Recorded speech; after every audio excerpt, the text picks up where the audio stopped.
केंद्र सरकार द्वारा लाए गए यूजीसी कानून के विरोध में महानगरों के बाद ग्रामीण और नगरीय अंचलों में भी आक्रोश की ज्वाला भड़क उठी है। सवर्ण समाज ने इसे काला कानून करार देते हुए इसके विरुद्ध मोर्चा खोल दिया है। चंदला विधानसभा क्षेत्र में इस कानून के विरोध में हजारों की संख्या में लोग सड़कों पर उतरे और जमकर नारेबाजी करते हुए केंद्र सरकार के प्रति अपना विरोध दर्ज कराया। प्राप्त जानकारी के मुताबिक चंदला विधानसभा के दर्जनों गांवों से हजारों की तादाद में सवर्ण समाज के लोग स्थानीय सर्किट हाउस पर एकत्रित हुए। यहां से हाथों में विरोध की तख्तियां लिए हुए एक विशाल जनसमूह प्रदर्शन करते हुए चंदला तहसील कार्यालय पहुंचा। प्रदर्शनकारियों का नेतृत्व कर रहे वक्ताओं ने कहा कि ये कानून हिंदुओं को आपस में लड़ाने की एक साजिश है, जिसे समाज बर्दाश्त नहीं करेगा। तहसील कार्यालय पहुंचकर महामहिम राष्ट्रपति के नाम तहसीलदार नारायण अनुरागी को ज्ञापन सौंपा गया। ज्ञापन में स्पष्ट रूप से उल्लेख किया गया है कि यदि केंद्र सरकार इस कानून में संशोधन कर इसे वापस नहीं लेती है तो आगामी 1 फरवरी को घोषित भारत बंद में चंदला क्षेत्र के संपूर्ण लोग सहयोग करेंगे। प्रदर्शनकारियों ने चेतावनी दी है कि यदि उनकी मांगों पर गौर नहीं किया गया तो सवर्ण समाज उग्र आंदोलन करने के लिए मजबूर होगा, जिसकी समस्त जिम्मेदारी शासन प्रशासन की होगी। में बहुत सारे ऐसे संस्थान हैं जो कि जातिवाद को मिटाने वाले संस्थान हैं, जिनमें हमारे अस्पताल और विद्यालय, महाविद्यालय, विश्वविद्यालय प्रमुख रूप से हैं। हमने भी अपने विद्यालय में जो है झाड़ू लगाई है, कभी जातिवाद का वहाँ पे जिक्र नहीं है। आज जो भी कानून बनाया गया है यूजीसी, तो उसका आधार ही जाति को सामने रख के लिया गया है। तो इससे सामाजिक समरसता बिगड़ जाना है भारत का, और सभी लोग, बच्चे पीढ़ी दर पीढ़ी शुरुआत से ही विद्यालय से जातिवाद की डोर में चलेंगे। इसलिए किसी तरीके से सिर्फ सवर्ण के लिए नहीं, ओबीसी, एससी, एसटी सामाजिक समरसता बिगाड़ने के लिए ये कानून आया है। जैसे अभी तक हिंदू मुसलमान तरीके से लड़ रहे थे, वैसे अब जातिवाद के चक्कर में लड़ेंगे। जो चीज़ बंद हो जाना चाहिए आज की डेट में, वही चीज़ फिर से लागू हुई है। इसलिए हम सब लोग जो है इसका विरोध कर रहे हैं। धन्यवाद। देखिए, हम भाजपा के वरिष्ठ कार्यकर्ता हैं। मुझे 40 साल हो गया है इस भाजपा पार्टी। इसमें मैंने त्याग दिखाया है, क्योंकि यह पार्टी एक धार्मिक रूप से और सनातन को जो है समृद्ध करने वाली और सभी लोगों को साथ में लेकर चलने वाली थी। लेकिन आज यह पार्टी चलने वाली नहीं है। इसने हमारे देश में ऐसा एक बीज बोने का प्रयास किया है जो यूजीसी के द्वारा, कि जिसमें गृह युद्ध चल जाए। इसमें एससी, एसटी, ओबीसी को इन्होंने समेट लिया अपने में, बल्कि ओबीसी का बहुत नुकसान किया इन्होंने।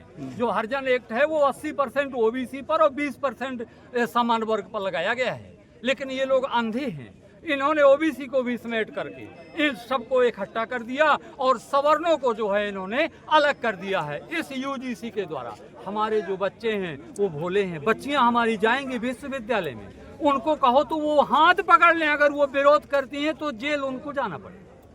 हमारी तरफ से कोई उनको सुनने वाला नहीं है। जो इनकी समन्वय समिति बनाई गई है, निर्णायक समिति बनाई गई है, उसमें भी हमारे वर्ग का कोई व्यक्ति नहीं है। उसमें विकलांग लिया गया है, महिला लिया गया है, उसमें भी उल्लेख नहीं है कि वो महिला और विकलांग हमारे समान वर्ग का होगा। जब हमारे समान वर्ग का कुछ है ही नहीं है तो हमारे बच्चों का भविष्य खराब होना है, तो आगे पीढ़ी हमें तो कोसेगी ना कि हमारे पूर्वजों ने कुछ नहीं किया।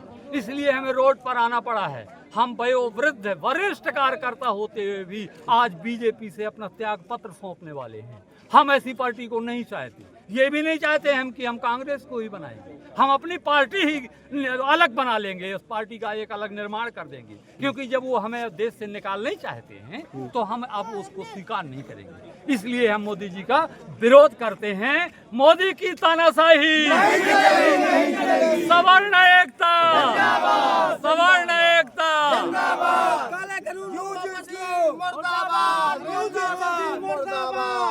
नहीं, देखने में आ रहा केंद्र सरकार लगातार हिंदुत्व की सरकार है। हिंदू राष्ट्र बनाने की भी योजना बनाई जा रही है।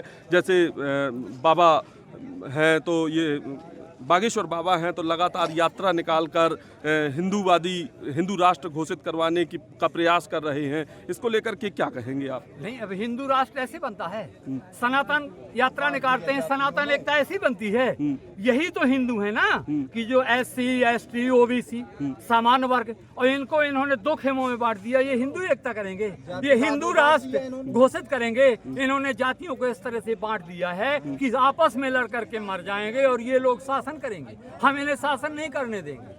जो हमारे बागेश्वर धाम जी जो प्रयास करते हैं महाराज जी, हम उनके साथ हैं, हम उनके प्रयास के सहयोगी हैं, लेकिन हम इनका सहयोग नहीं करेंगे जो हमारे हिंदू भाइयों को आपस में बांटना चाहते हैं। वहीं प्रयागराज में शंकराचार्य के साथ किए गए कृत्य को लेकर के भाजपा सरकार को आप क्या कहेंगे? भाजपा सरकार निकम्मी साबित हुई है उसमें। हमारे सनातन के रक्षा करने वाले जो शंकराचार्य जी हैं, उनको इन्होंने ये पूछा कि प्रमाण दो कि तुम शंकराचार्य हो।